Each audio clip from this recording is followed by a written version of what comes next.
Hello बच्चों, कैसे हैं आप सब। Welcome to my channel origin to infinity, जहां आप मेरे साथ यानी खुशी मैम के साथ मैथ्स पढ़ेंगे और अपने मुश्किल कॉन्सेप्ट्स को क्लियर करेंगे। So let's start.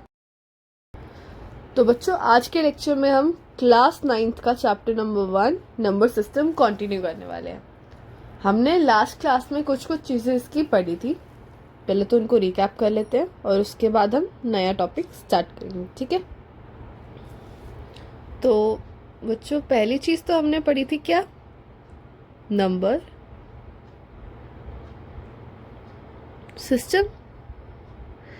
हमने तरह तरह के नंबर सिस्टम्स के बारे में पढ़ा था और सीखा था कि नंबर सिस्टम होता क्या है। कौन कौन से थे? Natural number, whole number, integers, rational number and irrational number. Right. अच्छा, दूसरा हमने पढ़ा था कि रैशनल नंबर क्या होता है।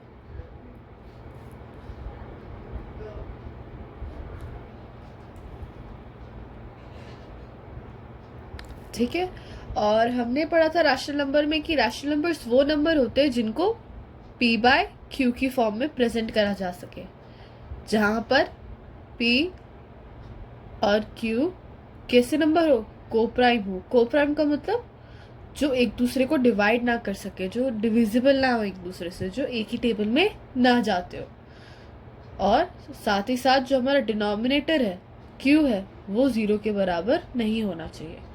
तब जाके ये जो नंबर हमारा p बाई क्यू है ये एक रैशनल नंबर होगा। ठीक है, लास्ट बात हमने पढ़ी थी इक्विवेलेंट रैशनल नंबर। इसमें हमने पढ़ा था कोई भी दो रैशनल नंबर्स जिनकी सिंपलेस्ट फॉर्म जो है वो सेम है, इक्वल है, उसको हम इक्विवेलेंट रैशनल नंबर बोलते हैं।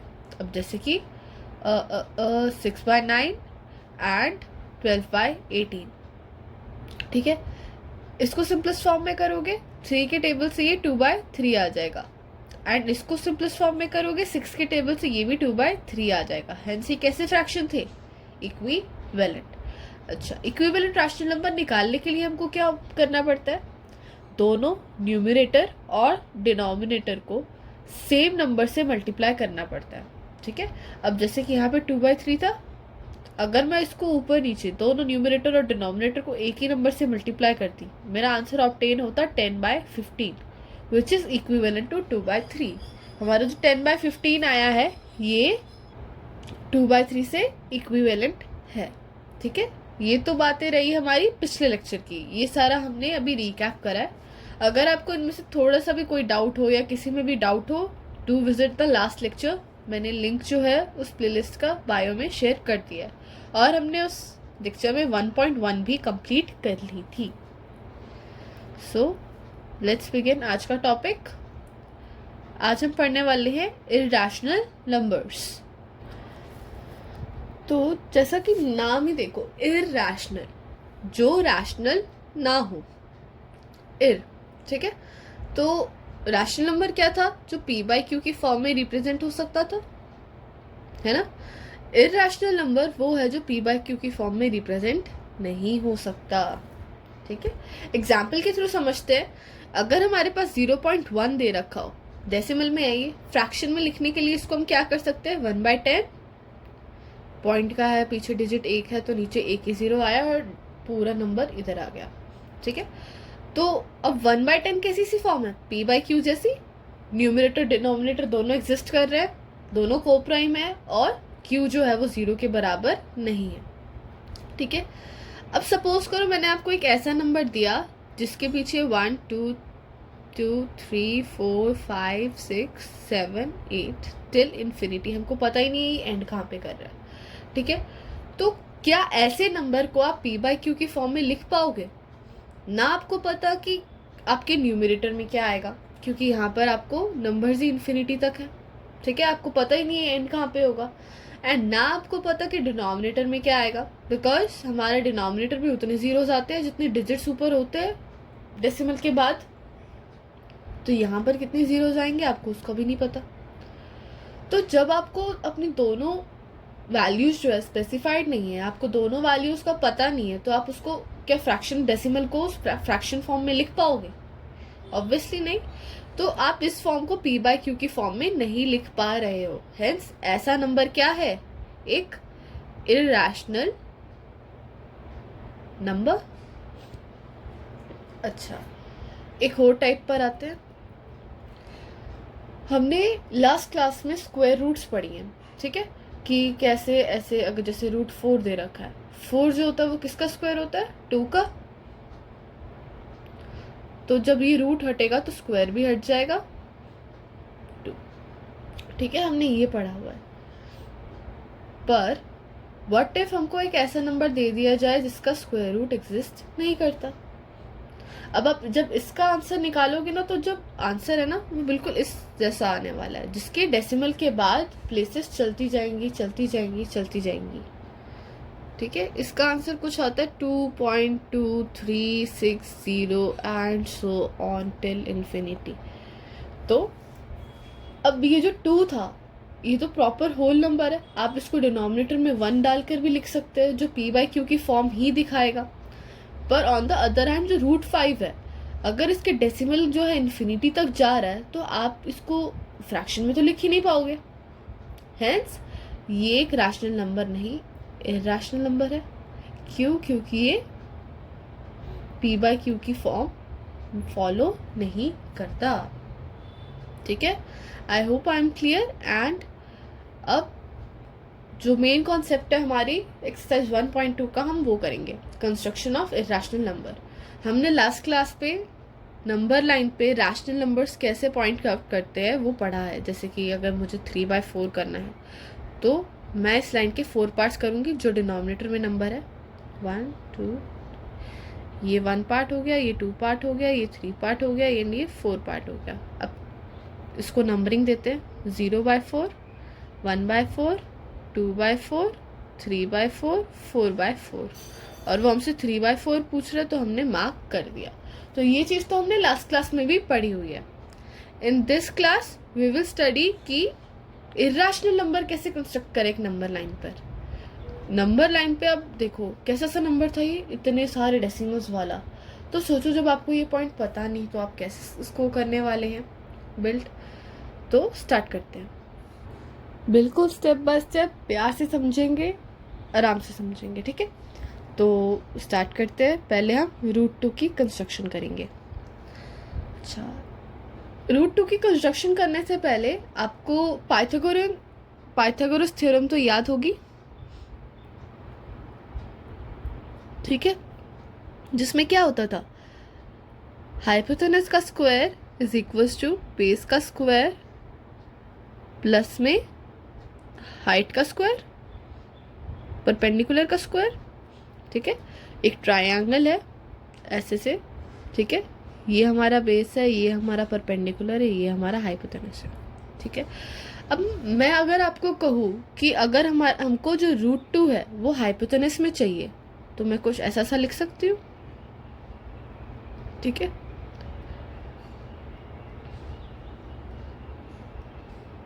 ठीक है, तो रूट 2 का स्क्वायर क्या हुआ?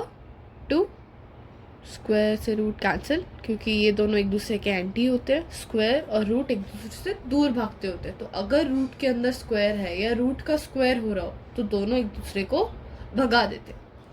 सो बी का स्क्वायर प्लस पी का स्क्वायर। अच्छा, तो अब मुझे बी और पी को कुछ ऐसी वैल्यूज देनी है कि उनको मैं प्लस करके 2 ला सकूं। तो या तो यहाँ पर मेरा b और p का स्क्वायर कुछ ऐसा सा हो, 0+1, या तो 0+2, या तो 1+1।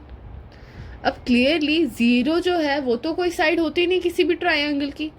ऐसा तो नहीं हो सकता ना कि b को मैंने 0 रख दिया तो 0 का मतलब तो 0 मेजर होता है, राइट।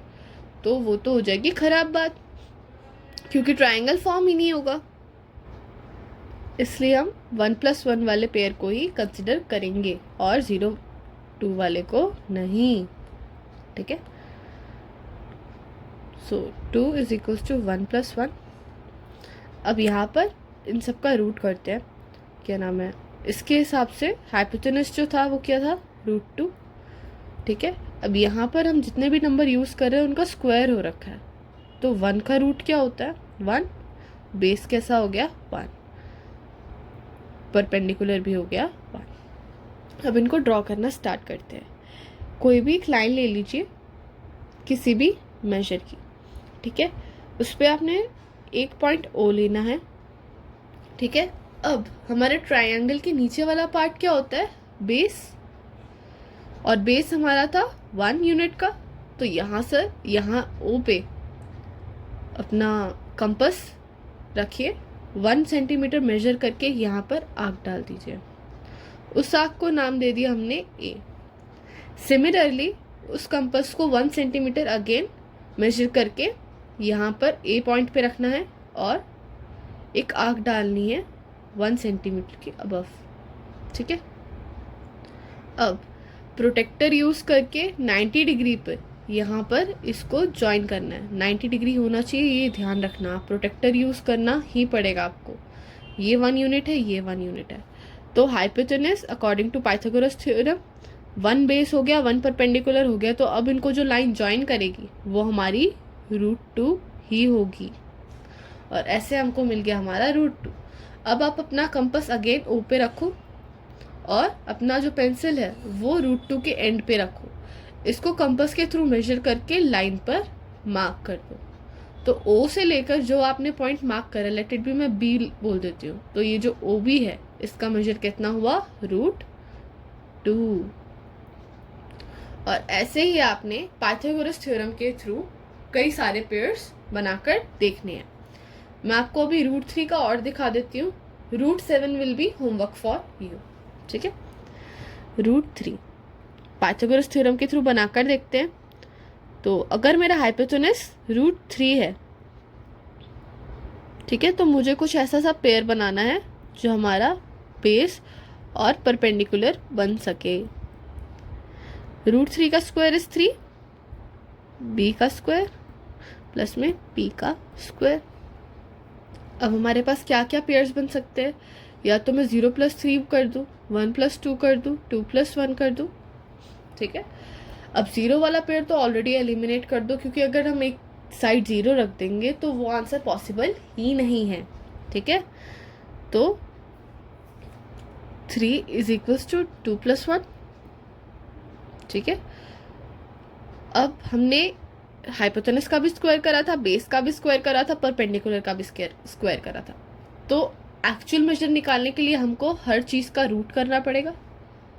3 का रूट करेंगे √3, हाइपोटेनस कितना हो गया √3। 2 का रूट करेंगे √2, बेस कितना हो गया √2। परपेंडिकुलर था 1, उसका रूट करेंगे 1, परपेंडिकुलर कितना हो गया 1। अगेन कोई भी मेजर की लाइन बना लीजिए, एक पॉइंट कोई भी ओ ड्रॉ करो।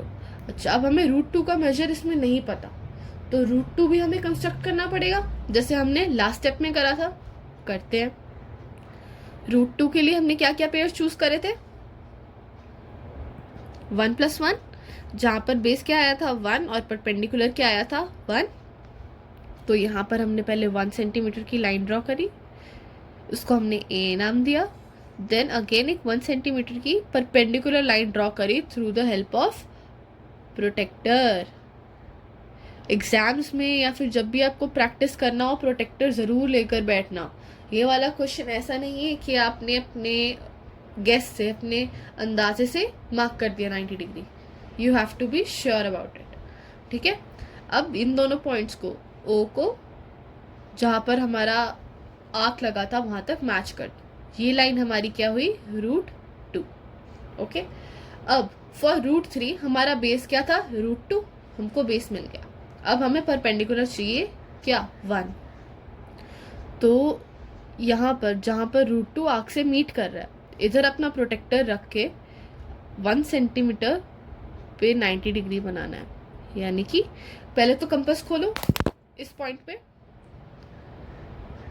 जहाँ पर आर्क था वहाँ से 1 सेंटीमीटर का आर्क अबव लगाओ, फिर प्रोटेक्टर की मदद से एक 90 डिग्री पे लाइन खींचो जो उस आर्क को ज्वाइन कर रही हो।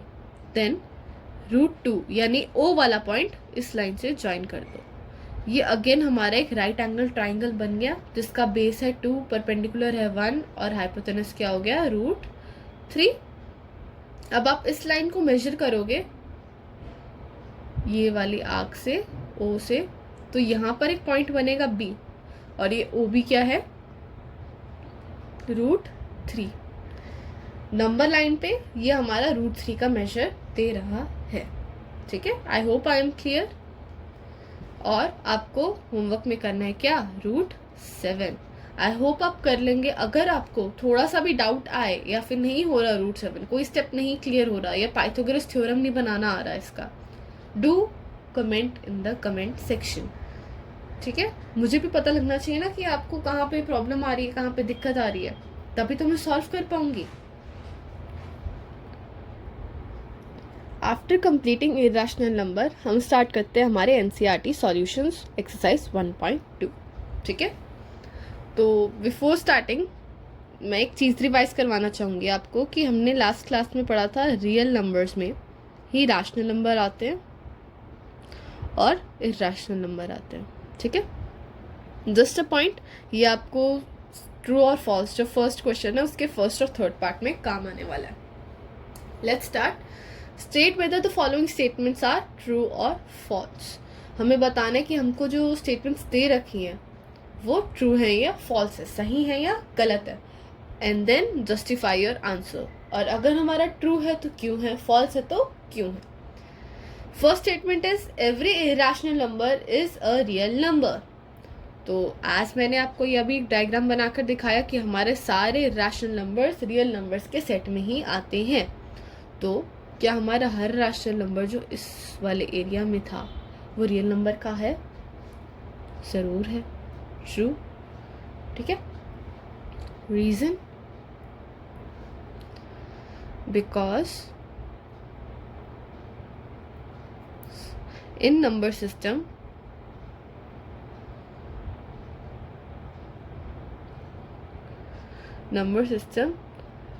irrational numbers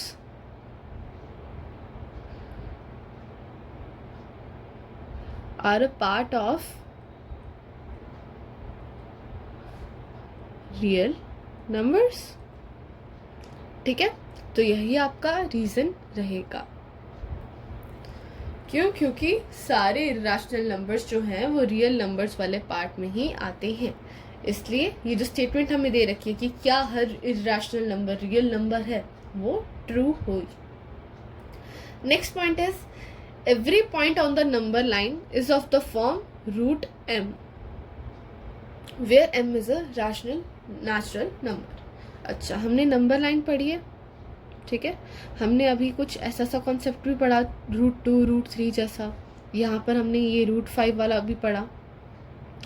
तो स्टेटमेंट कहती है कि क्या √m, जहाँ पर m हमारा कोई भी नंबर हो सकता है, 1 2 3 4 5 कुछ भी, वो बोल रहा है कि √m को सॉल्व करने के बाद आपका जो नंबर लाइन पे नंबर आएगा वो हमेशा नेचुरल नंबर हो। ट्रू और फॉल्स? Clearly false. क्यों? अभी हमने पढ़ के देखा था √5 एंड √5 जो था वो क्लियरली इरेशनल था, और नेचुरल जो होते हैं नेचुरल नंबर्स वो रैशनल में आते हैं, इरेशनल में नहीं। ठीक है, तो इजी एग्जांपल और ले लेते हैं। दैट अगर आप नेगेटिव नंबर्स का रूट लेते हो, नेगेटिव नंबर्स रूट, ठीक है, जैसे -2 हो गया, ये आपका एग्जिस्ट ही नहीं कर रहा, ये तो आपका रियल ही नहीं है। ठीक है, तो नेचुरल नंबर होना तो दूर की बात, क्योंकि हमारे रियल में आ रहे थे रैशनल में आ रहे थे नेचुरल, तो -2 का तो रूट एग्जिस्ट ही नहीं करेगा, तो ये तो आपके रियल में बॉक्स ही नहीं है। हेंस सारे m, मतलब कोई भी m आपका लिया जाएगा और उसका रूट किया जाएगा तो वो एक नेचुरल नंबर नहीं देगा। सिमिलरली अगर मैं √5 करूं, ये एक परफेक्ट स्क्वायर नहीं है, तो इसका जो आंसर आएगा कुछ पॉइंट में बहुत बड़ा आंसर आएगा, 2.2360 एंड सो ऑन। इसको भी नंबर लाइन पे प्लॉट भी करना इजी नहीं है, इरैशनल है। तो क्या ये नेचुरल है? नोप, नहीं है। नेगेटिव नंबर्स रूट और non perfect squares root are not natural numbers. कहने का मतलब सिंपल ये दैट जब भी आप m को नेगेटिव लेंगे, ठीक है, या फिर नॉन परफेक्ट स्क्वायर लेंगे, जैसे कि 2 हो गया, 3 हो गया, 5 हो गया, जो परफेक्ट स्क्वायर नहीं है, तो जब भी आप इनका आंसर निकालेंगे तो उनका जो रूट है वो कभी भी नेचुरल नंबर नहीं आने वाला, रादर आपको एक इरैशनल नंबर मिलेगा जो कि लिमिटलेस होगा। ठीक है, अब last statement, every real number is an irrational number. False. क्यों? इरैशनल नंबर रियल नंबर में आते हैं, रैशनल नंबर भी तो रियल नंबर में आते हैं, और क्लियरली रैशनल नंबर इरैशनल नहीं होते, इसीलिए हर रियल नंबर इरैशनल नहीं हो सकता। Real number consists of rational numbers too.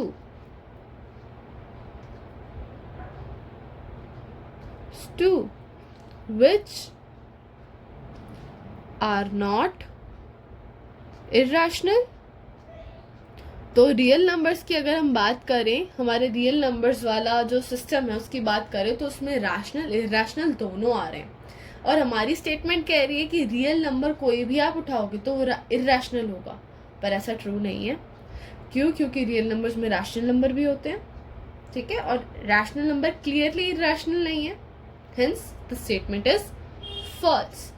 Let's move on to next question.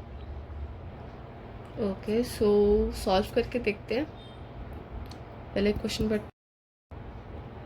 Are the square roots of all positive integer irrational. अच्छा, पॉजिटिव इंटीजर में कैसे number आते हैं?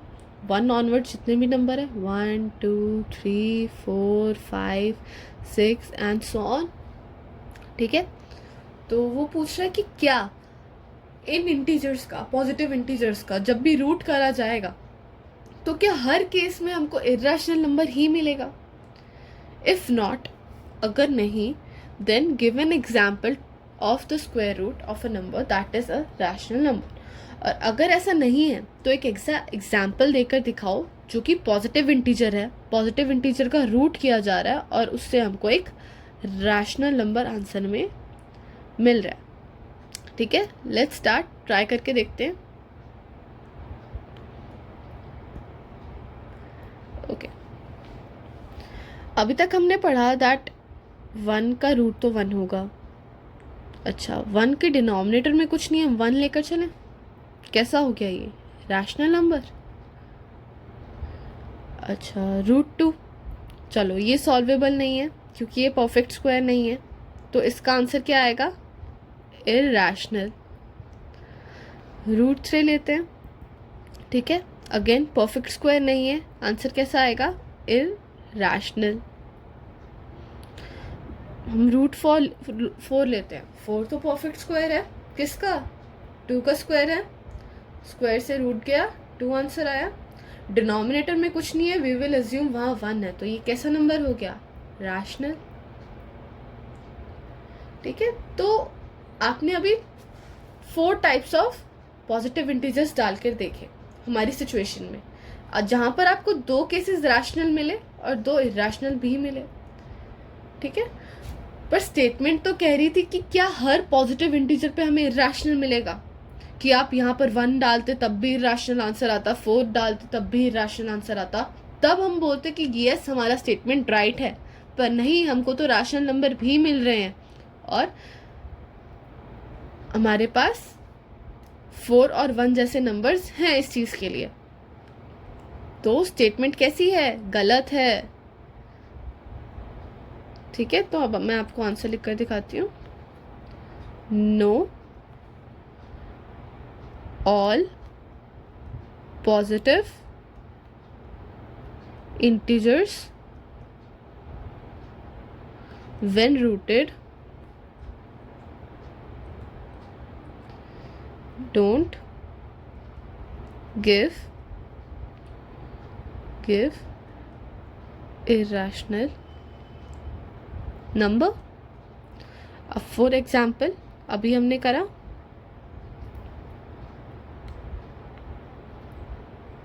ठीक है, क्या करा था हमने, √4 जो कि एक 2 का स्क्वायर है, स्क्वायर से रूट किया इट्स 2, जिसको हमने डिनोमिनेटर में 1 डाल के लिखा तो कैसा नंबर था, रैशनल।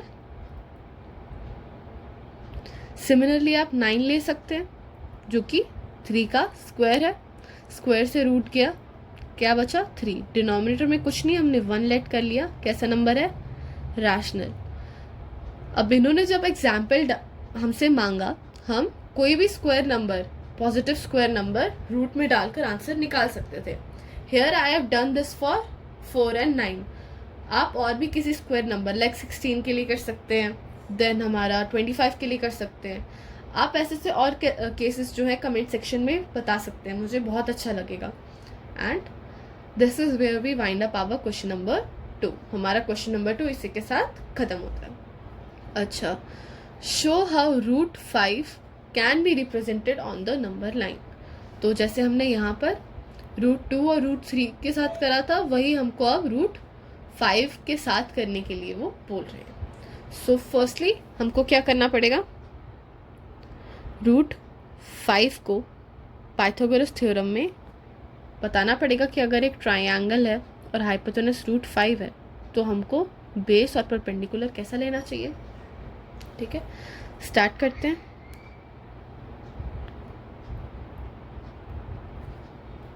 ओके, तो अब √5 का square is equals to base का स्क्वायर प्लस में परपेंडिकुलर का स्क्वायर।